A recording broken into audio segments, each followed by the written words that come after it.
Impeachment complaint laban kay PBBM na ipadala na sa opisina Speaker D.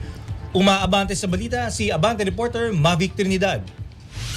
Abante Radyo Live Report.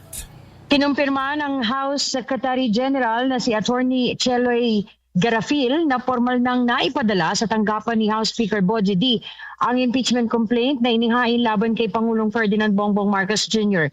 Ito ang hudyat ng pagsisimula ng panloob na proseso ng Kamara sa pagtupad nito sa mandato ng konstitusyon. Ayon kay Garafil, alinsunod sa itinakdang mga pamamaraan, ipinadala ng tanggapan ng Secretary General ang beripikadong impeachment complaint sa tanggapan ni Speaker D para sa nararapat na aksyon.